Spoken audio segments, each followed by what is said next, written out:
Petani kita mayoritas gurem, Bapak Ibu sekalian. Artinya apa? Itu indikator reforma agraria tidak kunjung dijalankan. Negara kita negara agraris, tapi petaninya miskin-miskin. Petaninya makin gurem, tidak hanya di seluruh Jawa, Lampung, Bali, tapi juga bahkan di Papua sana, petani gurem sudah ada. Di Sulawesi Selatan, petani gurem sudah ada. Artinya, guremisasi itu sudah mulai meluas dan merata. Penguasaan tanah masyarakat itu semakin mengecil. Laju konversi tanah pertanian tidak bisa ditahan. Kenapa? Karena tadi peruntukan tanah-tanah untuk industri sawit, untuk industri kehutanan, untuk perkebunan skala besar, untuk food estate, untuk bank tanah, dan segala macam itu telah meresahkan masyarakat di pedesaan.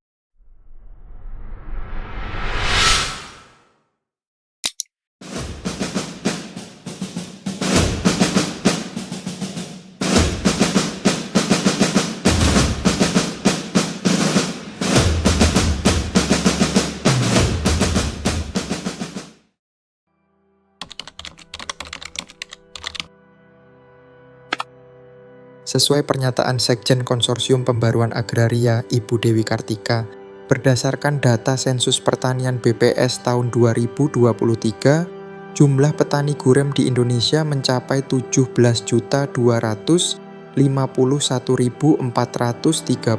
jiwa. Mereka menguasai lahan kurang dari 0,5 hektar. Dalam kacamata kritis, ini disebut sebagai proletarisasi semu. Mereka punya tanah, tapi tanah itu tak lebih dari kuburan ekonomi. Sawah-sawah nampak masih sangat luas terbentang, tapi orang-orang yang dulu menyebut tanah sebagai rumah perlahan menghilang. Identitas petani yang dulu dianggap sebagai penjaga kehidupan pun kini perlahan memudar. Fenomena ini bukan sekadar soal anak muda yang tidak mau turun ke sawah, melainkan hasil dari tekanan ekonomi dunia yang mengubah pertanian dari cara hidup yang merdeka menjadi industri yang melelahkan.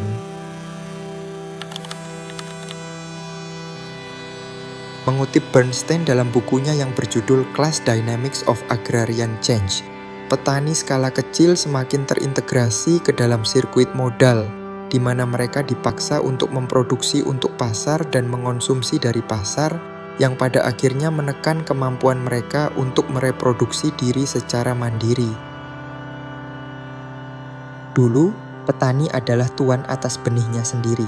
Sekarang, petani kita adalah pasien tetap perusahaan kimia global. Benih harus beli, pupuk kimia harus beli, pestisida harus beli. Mereka terjebak dalam apa yang disebut Bernstein sebagai the simple reproduction squeeze atau gencetan reproduksi sederhana. Biaya input terus meroket karena didikte perusahaan besar, sementara harga jual hasil panen ditekan habis-habisan oleh pasar global. Petani bukan lagi pencipta kehidupan, mereka hanyalah saluran pipa di mana modal besar mengalir masuk dan keluar, meninggalkan petani tetap dalam kemiskinan.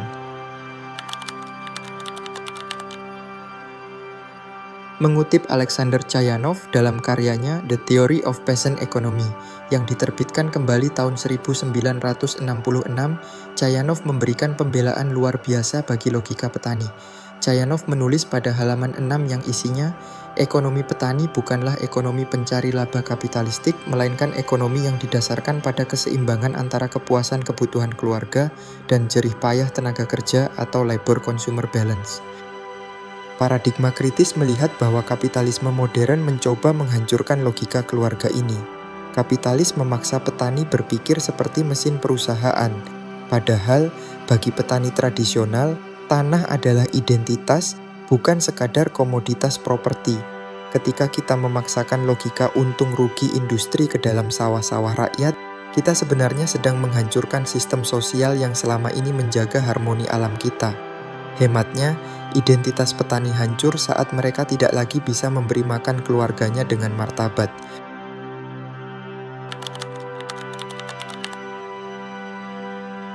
Jan Douwe van der Ploeg dalam bukunya Peasants and the Art of Farming 2013 memberikan sebuah manifesto yang kuat.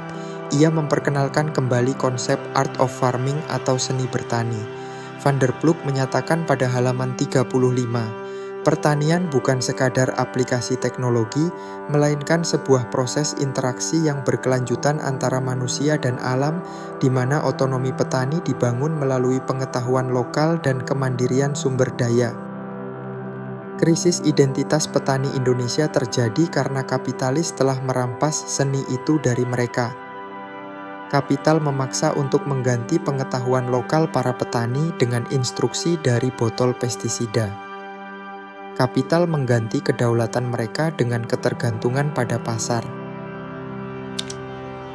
Van der Ploeg berargumen bahwa untuk selamat, petani harus melakukan repeasantization atau kembali menjadi petani sejati.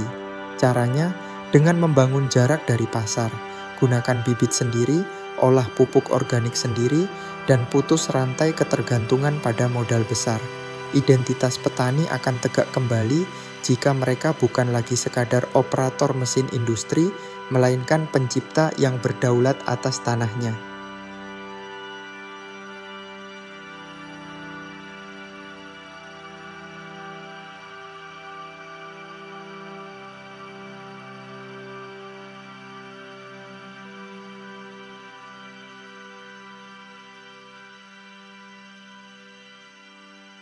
Kesimpulan dari analisis kritis kita hari ini sederhana, namun mengerikan. Petani Indonesia sedang berada dalam proses kepunahan identitas. Mereka digencet oleh modal besar, dipaksa meninggalkan logika keluarganya, dan dirampas seni bertaninya. Menyelamatkan mereka bukan dengan memberi bansos atau subsidi pupuk kimia yang justru memperkaya pabrik. Menyelamatkan mereka adalah dengan mengembalikan hak atas tanah, menghargai pengetahuan lokal mereka, dan mendukung kemandirian mereka dari jerat pasar global. Jika kita membiarkan tren ini berlanjut, Indonesia mungkin masih punya sawah, tapi sawah itu akan kosong dari jiwa. Kita akan kehilangan manusia-manusia yang mencintai tanahnya. Dan saat itu terjadi, ketahanan pangan kita hanyalah sebuah fiksi di atas meja makan yang dipenuhi bahan pangan impor. Mari kita berpihak, bukan pada industri, melainkan pada manusia petani. Sekian pembahasan singkat mengenai analisis kritis terhadap hilangnya identitas petani dan maraknya petani gurem di Indonesia. Apabila masih terdapat banyak kekurangan, kami memohon maaf yang sebesar-besarnya. Pun bila kawan-kawan sekalian ingin melayangkan kritik maupun saran, silakan tulis di kolom komentar. Terima kasih dan sampai jumpa di pembahasan selanjutnya.